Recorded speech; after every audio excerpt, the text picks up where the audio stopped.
چترال کے ایک مقامی ہوٹل میں ہیلپنگ ہینڈ کے زیر اہتمام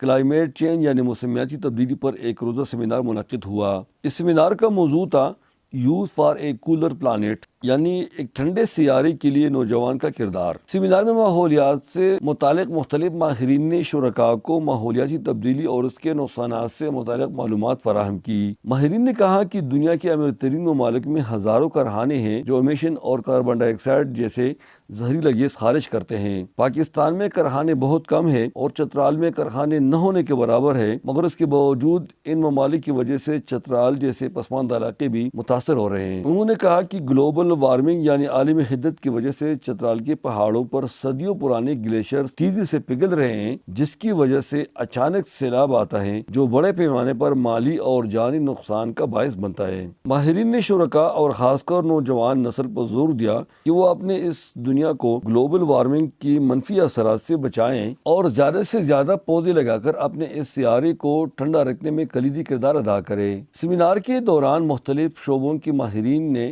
پینلسٹ گفتگو میں اظہار خیال کرتے ہوئے لوگوں کے سوالات کے جوابات بھی دیے۔ شجاع الحق نے اس سیمینار کے اراز و مقاصد یوں بیان کیے۔ تو ہم نے youth for a cooler planet کے نام سے آج کا اس سیمینار منعقد کیا ہے۔ اس کا بیسیکلی مقصد یہی ہے کہ چونکہ چترال جو ہے یہ پورے پاکستان میں سب سے ولنریبل ہے جو کلائمیٹ چینجز ہے کا جو بحران ہے اس کے سلسلے میں۔ بنیادی طور پر پاکستان اس پورے پروسیس میں جو کلائمیٹ چینجز ہے کہ جو بحران ہے اس میں سب سے زیادہ افیکٹڈ جو ممالک ہیں ان میں سے ایک ہے، اور پھر چترال جو ہے اس میں انتہائی نارتھ میں موجود ہے اور یہ گلیشیئرز سے بھرا ہوا ہے، تو یہ اس سارے معاملے میں پاکستان میں سب سے زیادہ جو ہے نا یہاں پہ متاثر ہو رہا ہے۔ مسئلہ یہ ہے کہ یہاں پہ تمام علاقوں میں اور خاص کر چترال کے اندر یہاں پہ سردیاں بہت زیادہ لگتی ہے، اور اس کے نتیجے میں سردیوں میں لوگ لکڑیاں بہت زیادہ ایندھن بہت زیادہ استعمال کرتے ہیں، تو ڈیفورسٹریشن بہت زیادہ ہو رہی ہے، جنگلات بے تحاشا یہاں پہ جو ہے نا، اور پھر اس میں ٹمبر مافیا بھی انوالو ہے، وہ قیمتی لکڑیاں یہاں کاٹ کے لے جا رہے ہیں، تو اس کے نتیجے میں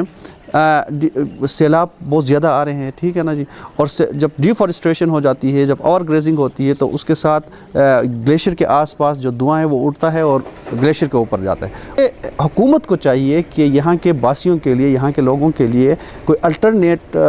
ڈھونڈ لے، ایندھن کے طور پر بجلی سستی ان کو دے دے اور گیس کا کوئی انتظام ہو۔ سیمینار میں شریک خواتین کا کہنا ہے کہ جب بھی کوئی قدرتی آفت آتا ہے تو اس سے بچے اور خواتین زیادہ متاثر ہوتے ہیں۔ اس میں سب سے زیادہ جو ہے بچے اور خواتین متاثر ہوتے ہیں، اور اسپیشلی جو پریگننٹ خواتین ہیں وہ بہت زیادہ متاثر ہوتی ہیں، کیونکہ ہمارے میل حضرات تو کسی طرح اپنی جان بچا لیں گے، لیکن جو بچے ہیں یا فیمیل ہیں ان کے لیے بہت مشکل ہو جاتا ہے کہ وہ اس طرح کی سچویشن میں جو ہے خود کو سیف کر سکیں۔ اس لیے ان سیمینار میں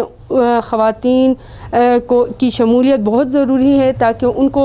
اویئرنیس ہو کہ اس سچویشن میں وہ خود کو کس طرح سیف رکھ سکتی ہوں اور اپنے بچوں کو کس طرح سیف رکھ سکتی ہیں۔ اس سیمینار میں کثیر تعداد میں خواتین و حضرات نے شرکت کی، جو اس دعا کے ساتھ اختتام پذیر ہوئی کہ اللہ تعالیٰ وطن عزیز کو ہر قسم کے شر اور قدرتی آفات سے محفوظ رکھے۔ اس سیمینار کا بنیادی مقصد چترال کے عوام کو آگاہی دینے تھا، کیونکہ اس علاقے میں بار بار قدرتی آفات سے بڑے پیمانے پہ جانی اور مالی نقصان کا سامنا کرنا پڑتے ہیں لوگوں کو، تو اس کا مقصد یہ تھا کہ لوگ اپنے آپ کو اور دوسروں کو کیسے نقصان سے بچا سکتے ہیں۔ احمد زادہ غلام فاروقی، چترال۔